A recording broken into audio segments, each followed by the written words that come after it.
Assalamualaikum warahmatullahi wabarakatuh. Innal hamdalillah nahmaduhu wa nasta'inuhu wa nastaghfiruh wa na'udzu billahi min shururi anfusina wa min sayyiati a'malina. Asyhadu an la ilaha illallah wahdahu la syarika lah wa asyhadu anna Muhammadan abduhu wa rasuluh.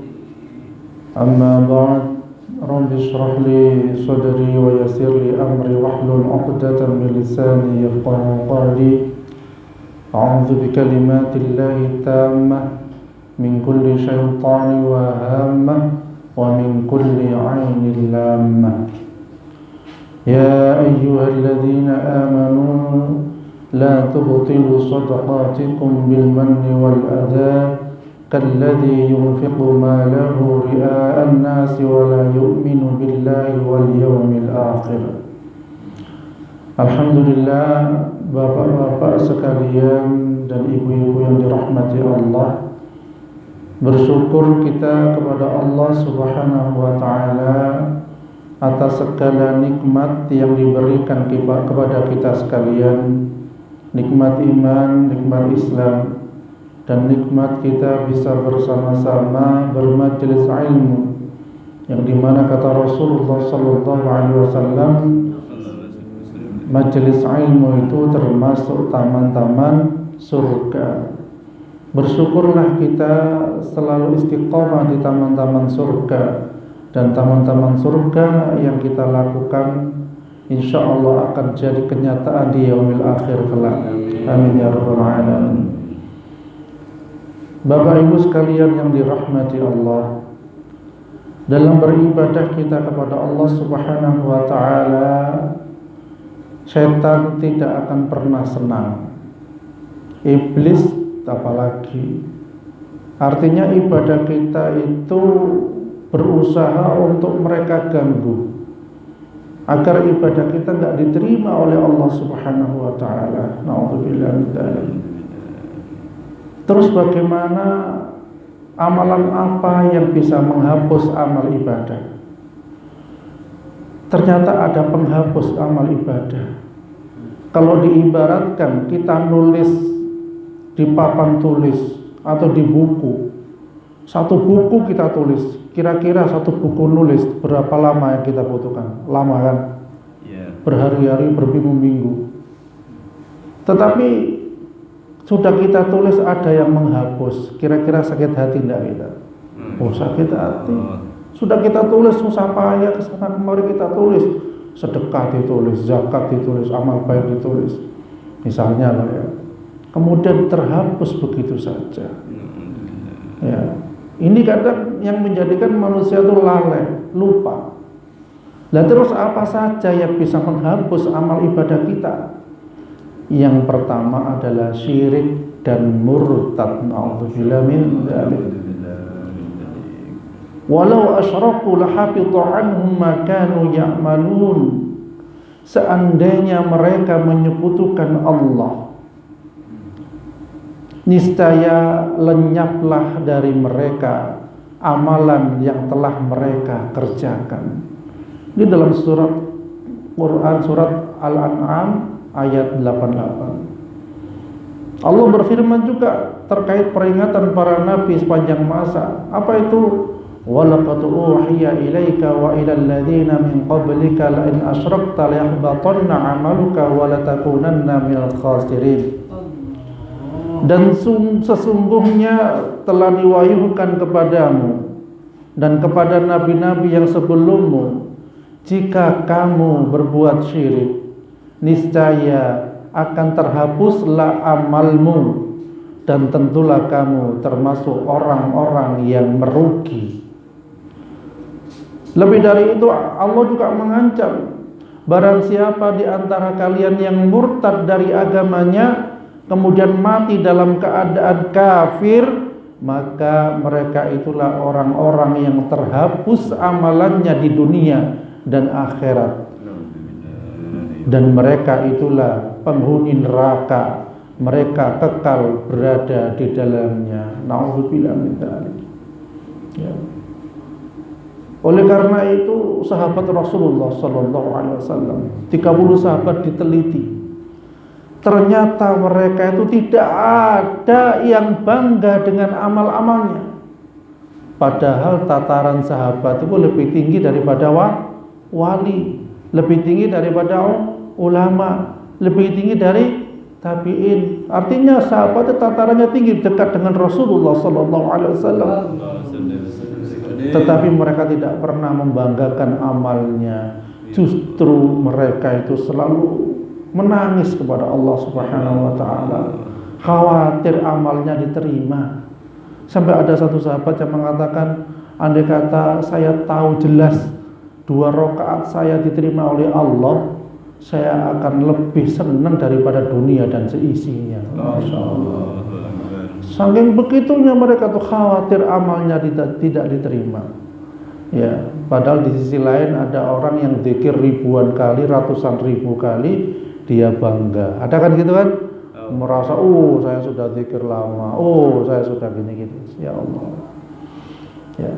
Kemudian yang kedua, penghapus amal itu apa saja? Yaitu menzalimi dan menyakiti kaum muslimin. Ya. Kezaliman kepada siapapun dalam bentuk apapun akan mengakibatkan terhapusnya amal dan mengalami kebangkrutan yang hakiki.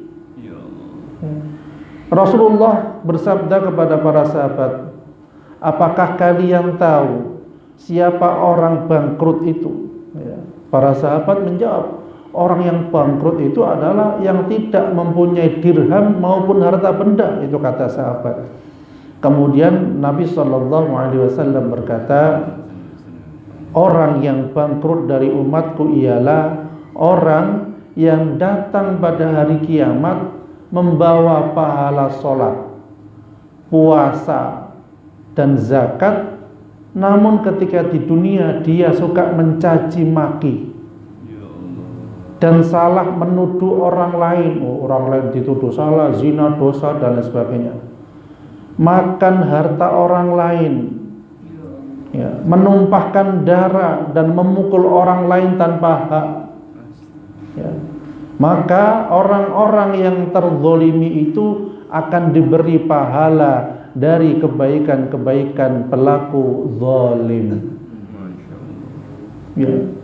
Jadi yang pernah mukul dulu, yang pernah nempeleng, itu dimintai pertanggungjawaban kelak. Jangan merasa seseorang itu karena badannya kekar dan kuat, nempeleng orang langsung jatuh, bahkan pingsan, bisa meninggal dunia, dia merasa bangga. Tidak, nanti dimintai pertanggungjawaban di akhirat. Bisa jadi naudzubillah dia termasuk orang yang bangkrut, rugi. Dilanjutkan dalam hadis, jika telah habis kebaikan-kebaikannya, maka dosa-dosa mereka akan ditimpakan kepadanya. Kemudian dia akan dilemparkan ke dalam neraka. Naudzubillah min dzalik. Ini hadis riwayat Muslim. Maka jangan remehkan kezaliman kita kepada orang lain, karena semua ada pertanggungjawabannya di hadapan Allah. Jangan diamnya dan lemahnya orang membuat kita itu enteng berbuat zalim, karena bisa jadi orang yang dizalimi dalam keadaan lemah dan tak bisa melawan, tapi ingatlah dia punya Rabb Allah yang maha kuat yang akan membalas kezalimannya. Jadi seperti itu. Ya. Siapakah yang berlaku zalim? Siapapun bisa berlaku zalim. Penguasa kepada rakyatnya, kan bisa, sangat bisa. Ya. Orang yang berbuat kerusakan di jalan bisa itu berbuat zalim. Ya. Dan lain sebagainya. Ya. Kemudian yang ketiga adalah yang bisa menghapus amal kebaikan itu apa? Bermaksiat dikala sendiri. Ya. Dalam hadis disampaikan, sungguh saya telah mengetahui bahwa ada suatu kaum dari umatku yang datang pada hari kiamat dengan membawa kebaikan sebesar gunung Tihama yang putih. Panjenengan tahu gunung Tihama? Pokoknya besar lah. Ya. Pokoknya gunung ini namanya gunung besar. Ya. Lantas Allah menjadikannya sia-sia, tidak tersisa sedikit pun. Masya Allah. Kemudian Thauban ini berkata, wahai Rasulullah, sebutkanlah ciri-ciri mereka kepada kami dan jelaskanlah tentang mereka kepada kami, supaya kami tidak menjadi seperti mereka sementara kami tidak mengetahuinya. Kemudian beliau bersabda, sesungguhnya mereka adalah saudara-saudara kalian dan dari golongan kalian. Mereka sholat malam sebagaimana kalian mengerjakannya, tetapi mereka adalah kaum yang jika menyepi tidak ada orang lain yang melihatnya dengan apa-apa yang diharamkan Allah, maka mereka terus segera melanggarnya. Jadi mereka melanggar perbuatan yang haram ketika menyepi. Ini hadis riwayat Ibnu Majah. Oleh karena itu majelis ini kita saling mengingatkan. Ketika kita punya dosa, ketika kita punya noda, ketika kita punya kesalahan, ketika majelis merasa sadar dan beristighfar pada Allah. Astagfirullahaladzim, astagfirullahaladzim. Ibaratnya baterai HP itu ngecasnya sehari sekali. Dan sedangkan kita ngecasnya sepekan sekali. Ya, kan gitu ya. Kadang sampai di sini, masya Allah khusyuk, 2 hari 3 hari khusyuk, 4 hari sudah mulai setengah khusyuk. Ya, seminggu sudah mulai baterainya 0%, misalnya begitu. Maka dicas terus. Ya, tidak merasa rugi karena sudah hadir dalam majelis ilmu saja Allah berikan pahala. Walaupun dalam majelis ilmu itu masuk tidak masuk tetap pahala. Yang penting serius. Ya. Kemudian amalan yang bisa terhapuskan itu yang keempat adalah menyebut-nyebut sedekah sampai menyakiti hati orang yang diberi sedekah. Nah ini masya Allah. Jadi kayak kita itu kewalahan ya, memperbaiki amal karena setan mengganggu dari pintu seperti ini supaya sedekah kita disebut kelak. Wahai orang-orang yang beriman, janganlah kamu merusak sedekahmu dengan menyebut-nyebutnya dan menyakiti perasaan penerima, seperti orang yang menginfakkan hartanya karena riya atau pamer kepada manusia dan dia tidak beriman kepada Allah dan hari akhir. Ya, Quran Al-Baqarah 264. Jelas ini. Allah akan memberikan naungan di akhirat bagi yang bersedekah secara sembunyi. Ya, kalau terang-terangan intinya harus ikhlas. Dari Abu Hurairah radhiyallahu an, Rasulullah bersabda, 7 golongan manusia yang mendapatkan naungan Allah pada hari kiamat. Di antaranya adalah seseorang yang bersedekah dan menyembunyikan sedekahnya sampai-sampai tangan kirinya tidak mengetahui apa yang disedekahkan oleh tangan kanannya. Ini muttafaqun alaih. Yes. Saking ketatnya dalam bersedekah itu sampai nggak tahu. Ya. Kan banyak kisah para sahabat, ya, tabi'in yang juga sedekahnya masya Allah luar biasa. Mereka diketahui ketika sudah wafat. Satu itu siapa? Cucu Nabi ya, Zainal Abidin ya, atau siapa itu? Ya. Jadi beliau tadi setiap hari rata-rata di rumah orang-orang ada gandum, ada makanan. Mereka nggak tahu siapa yang ngasih. Bayangkan sampai sedahsyat itu. Akhirnya ketika beliau wafat ini, makanan terhenti. Dan ketika dimandikan ternyata di pundaknya bekas hitam bergaris, yaitu apa? Biasa dibuat untuk memanggul makanan-makanan itu tadi. Ya, sama dengan kita ya. Dilihat pundaknya ada bergarisnya. Ada, tapi alaqah ini dia. Angkat kayu. Nyari rebah gitu ya. Nyari obeng ya. Nebeng tebu ya. Jadi itu. Nah itu termasuk dapat pahala dari Allah walaupun nebang tebu, karena Rasulullah itu ketika ketemu tangan seorang yang kasar ya, yang bekerja keras, tukang batu, beliau mengatakan ahli surga, tangan ini ahli surga, masya Allah. Cuma merubah niat saja. Ya, misalnya sudah tukang batu, mecahkan batu dan lain sebagainya, tapi sholatnya meninggalkan sholat, na'udzubillah min dzalik, rugi besar. Ya, fid dunya sengsara, wa fil akhirati merana. Tani ngasak. Nah, emang sudah bercucuran keringat ketika memecahkan batu di dunia, tetapi tenggelam dalam keringatnya sendiri di akhirat karena meninggalkan amal ibadah di dunia. Di dunia kita tempat beramal, di akhirat tempat kita panen amal. Bagi siapa? Orang yang percaya kehidupan di akhirat. Masalahnya percaya tidaknya kehidupan akhirat ini tergantung dari keimanan kita masing-masing. Apa akhirat paling tidak ada? Ada yang seperti itu. Mate ya mate, tahu dipoleh kan? Itu ada yang seperti itu.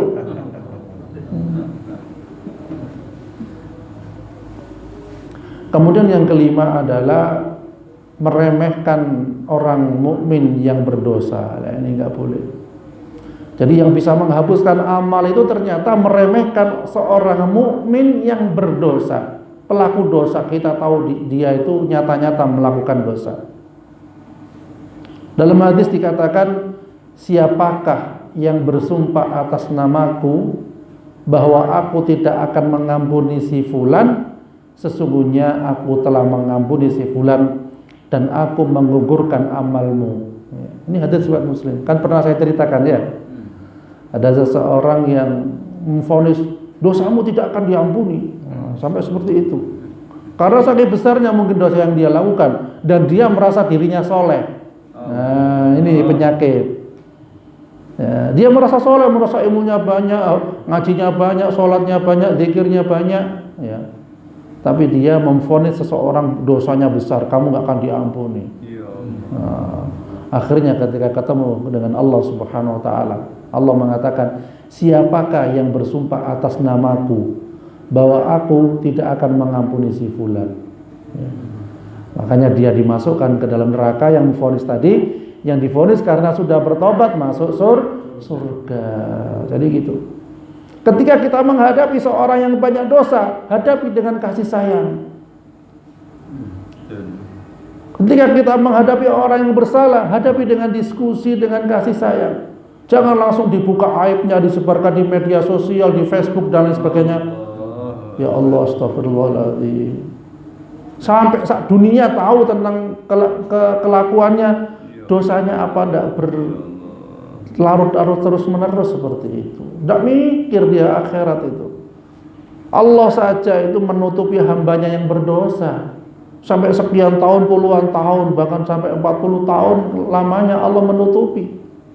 Betul. Ya. Sedangkan manusia tahu saat sekali saja langsung dibuka. Dan kalau ketemu hatinya, pakai tulisannya, banyak tulisannya. Misalnya begitu. Tidak boleh seperti itu. Karena kita nggak tahu dia bertobat pada Allah, tengah malam dia menangis kepada Allah dan Allah terima taubatnya, sementara kita masih menuduhnya dosa besar, dosa banyak. Lah, akhirnya kita lah yang akan digerogoti pahala-pahalanya. Astagfirullah min dzalik. Akhirnya yang berprasangka buruk tadilah sedikit demi sedikit amalnya hilang, ditarik oleh orang yang berdosa tadi itu, yang sudah bertobat kepada Allah. Sepele kan, rupanya sepele, tapi kadang ini menjangkiti. Ya Allah, di jalan kita terjangkiti, kadang di masjid loh masih terjangkiti. Apa itu kayak songkok putih, serban, kelakuan tak bener. Paling kemarin keluar dari masjid nyari nomor, misalnya gitu. Iya kan? Kadang buruk sangkanya sampai di situ. Lebih baik apa yang kita lakukan? Coba dibalik hati ini yang sering menuduh seorang dibalik. Ya Allah, mungkin dia istiqomah. Ya Allah, semoga dia bahagia dunia akhirat. Enak begitu, biar setan nesu setan. Waduh, tak berhasil saya, kata setan. Gitu. Ketemu orang yang mungkin pernah kita tahu aibnya, ya kita katakan, ya Allah, dia sudah bertobat pada Allah, semoga bahagia dunia akhirat. Itu sudah. Ketemu orang yang di jalan-jalan masih pakai anting, silver dan lain sebagainya, itu manusia silver, kita doakan, ya Allah, berilah petunjuk dia, bahagiakan dunia dan akhirat. Siapa tahu doa kita di suatu saat dia menjadi ulama yang kita pun kalah dengan keilmuannya. Sejarah juga menuliskan seperti itu. Iya apa enggak? Iya, betul. Begal zaman dahulu ada yang dari ulama? Ada. Begal ditakuti banyak orang dia. Tapi ketika tersentuh dengan ayat Al-Quran jadi ulama besar dia. Masya Allah. Ya Umar garangnya kayak gitu, ganasnya kayak gitu, sampai harimau aja takut makanya itu. Betul. Akhirnya beliau jadi apa? Ahlinya surga. Merasa dosanya ibadahnya dia merasa nggak diterima oleh Allah. Dia menangis sampai di pipinya terbentuk garis 2 hitam karena sering dialiri air tangisan. Masya Allah. Ya. Lah kita hitamnya di mana? Di bibir. Kenapa? Banyak ngerokok. Engki, kita kumbian, mending nangis, rokok. Ali Sunni, Yusuf Geni ya, Ali Isam. Alhamdulillah. Jadi beda tangisannya di pipi, kalau sekarang saya telan ya, di bibir. Ya. Justru ahli perokok ini harusnya lebih banyak ingat akhirat, ingat neraka, kan gitu.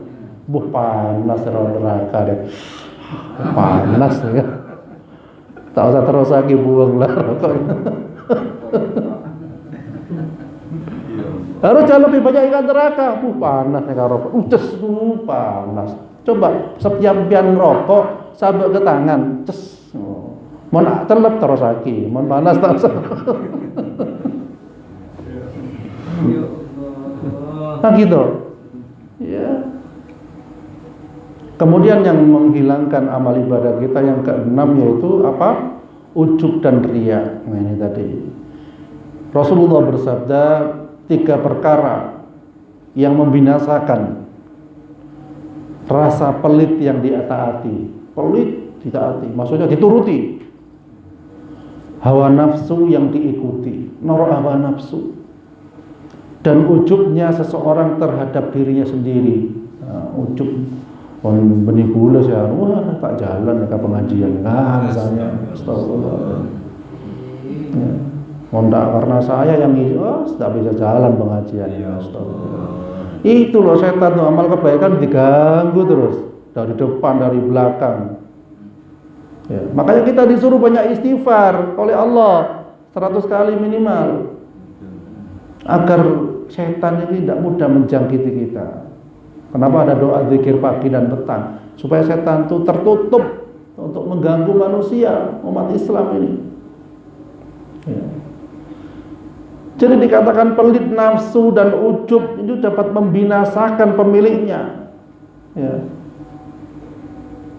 Dan tak akan kaya orang yang pelit, tak akan bahagia orang karena memperturutkan nafsu, tak akan mulia orang karena ujub. Semua itu fata morgana. Hakikatnya kemuliaan itu justru ada pada sifat dermawan, ketaatan dan tawadhu. Rasulullah menyebut ujub itu lebih besar dari dosa karena kemaksiatan lain. Disampaikan dalam hadis, jika kalian tidak berdosa, maka aku takut kalian ditimpa dengan perkara yang lebih besar darinya, yaitu ujub. Merasa dirinya nggak berdosa. Oh, kulit tadi dosa. Oh, misalnya itu. Itu hati-hati, itu ujub itu, bahayanya besar itu dosanya malah. Kalau seorang muslim mengaku dirinya merasa tidak berdosa, perlu dikoreksi hatinya. Bisa jadi dia tidak tahu apa saja dosa-dosa itu. Ya, dosa tidak baca bismillah ketika makan, dosa ngerasani orang riba, dosa macam-macam. Ya. Ibnu Mas'ud radhiyallahu anhu berkata, kebinasaan pada 2 perkara, putus asa dan ujub. Putus asa dari rahmat Allah. Ya. Ujub bangga dengan amal-amalnya. Al-Munawi berkata, Ibnu Mas'ud mengumpulkan 2 perkara ini karena orang yang putus asa tidak akan mencari kebahagiaan karena dia sudah putus asa. Waduh, tidak bisa wis. Dan demikian juga orang yang ujub tidak akan mencari-cari kebahagiaan karena dia menyangka bahwa ia telah meraihnya. Ya. Dikatakan kepada Aisyah, kapan seseorang dikatakan buruk? Maka beliau berkata, jika ia menyangka bahwa ia adalah orang baik. Nah, ini hati-hati. Orang yang merasa dirinya baik berarti orang buruk. Dan orang yang merasa dirinya buruk, banyak dosa, belum tentu buruk. Yaitu bukul ke Mekah 10 kali. Wah, maka kita benceng tak apa misalnya.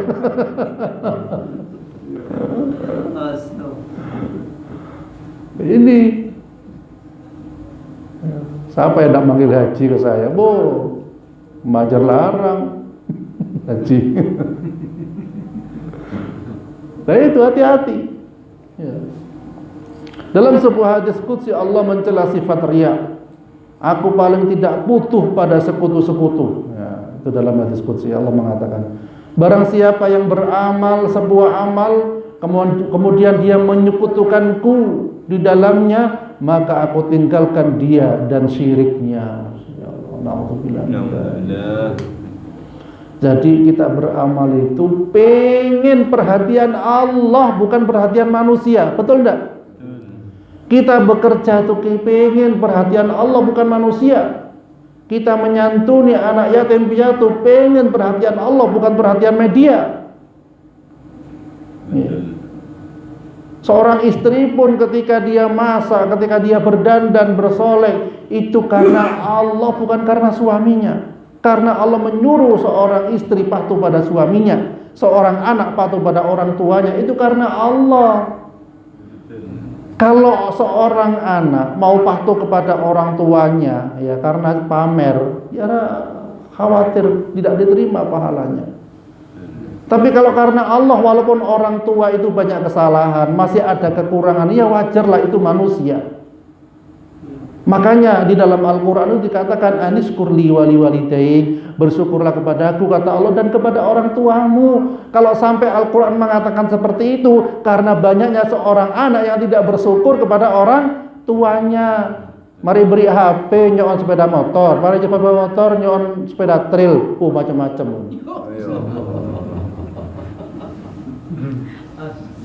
Lakan ki pada bereng bini.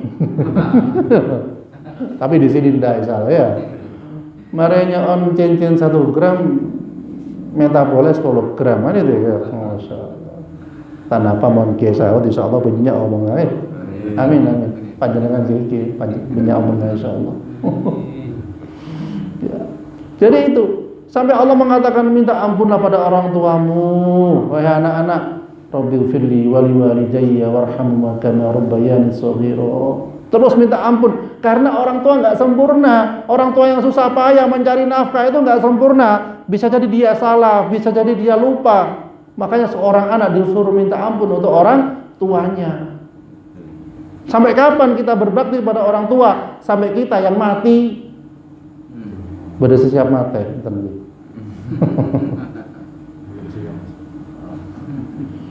Ya. Allah menjelaskan hakikat yang agung, barang siapa yang menghendaki kehidupan dunia dan perhiasannya, niscaya kami berikan kepada mereka balasan pekerjaan mereka di dunia dengan sempurna, dan mereka di dunia itu tidak akan dirugikan. Itulah orang-orang yang tidak memperoleh di akhirat kecuali neraka, dan lenyaplah di akhirat itu apa yang telah mereka usahakan di dunia, dan sia-sialah apa yang telah mereka kerjakan. Seorang anak menganggap orang tuanya raja akan dilayani dengan baik. Seorang istri yang menganggap suaminya itu adalah raja akan dilakukan dengan baik. Sampai dikatakan, kan saya ceritakan bagaimana sih bakti seorang istri pada suaminya itu. Andai kata suaminya di dadanya ada nanahnya, kemudian engkau hisap nanah itu dengan mulutmu, itu kata Rasulullah, niscaya itu tidak akan bisa membalas kebaikan suamimu itu kepadamu. Sampai gitu. Mondi ini di warisan banyak ndak remah. Lah, itu kan ya. Seorang istri walaupun warisan kopinya 5 hektar atau 10 hektar, tetap kedudukannya di bawah suaminya, bukan di atas suaminya. Loh kok bisa iya? Lah Khadijah kepada Rasulullah bagaimana? Nikah bersama Rasulullah kaya raya apa enggak? Sebelum nikah kaya raya Khadijah itu, tapi setelah menikah dengan Rasulullah hartanya habis apa enggak? Habis. Apakah Khadijah ngomel-ngomel? Dok remah Rasulullah. Nah, kan enggak kan? Iya. Jadi bersama suami soleh walaupun hartanya habis itu, suami ini insya Allah punya pintu ke surga, yang dimana surga itu tidak ada tandingannya dengan dunia dan isinya. Itu yang perlu diingat. Ya apa enggak? Bersyukur enggak punya suami yang soleh karena membawanya ke surga. Istighfar enggak punya suami yang salah, khawatir dibawa ke neraka. Suami yang setia itu yang bagaimana? Yang mengajak keluarganya ke dalam surga, itu suami yang setia. Ngajak sholat sunnah, ngajak sholat tahajud, ayo sholat duha, ayo tahajud, ayo segera sholat. Itu, ayo berjilbab, menutup aurat. Hati-hati aurat mau kelihatan, misalnya begitu. Nah itu suami yang mengajak ke surga, itu suami yang setia yang mengajak ke surga. Ampun ini.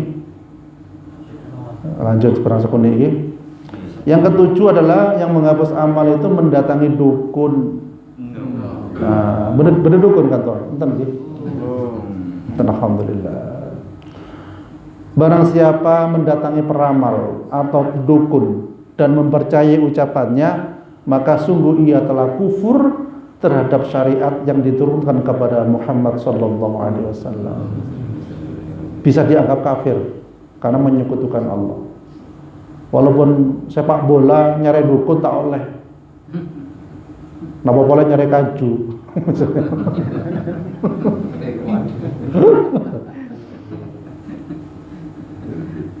Barang siapa mendatangi peramal kemudian dia bertanya kepadanya tentang sesuatu, maka tidaklah diterima sholatnya sepanjang 40 hari. Saya peramal, saya pun maki songkoan, mau anggui cemacem menyan dan lain-lain, masuk dukun. Maki serbanan tapi yang gue menyan, anggui jimat dan lain-lain, termasuk dukun. Sabab pun. Kemudian yang ke-8, durhaka kepada orang tua, jelas ya. Jadi itu pada beluki. Ada 3 golongan manusia yang Allah tidak akan menerima dari mereka amalan wajib, sampai amalan wajib fardu, dan tidak pula amalan sunnah atau nafilah, amalan tambahan. Mereka pada hari kiamat kelak, seseorang yang durhaka kepada orang tuanya, seseorang yang menyebut-nyebut sedekah pemberiannya, dan seorang yang mendustakan takdir. Ini mereka yang tidak akan diterima amalnya. Bayangkan, anak durhaka, ya, orang yang menyebut-nyebut sedekahnya ini tadi. Na'udzubillah min dzalik. Ya, jadi oleh karena itu kita hati-hati terhadap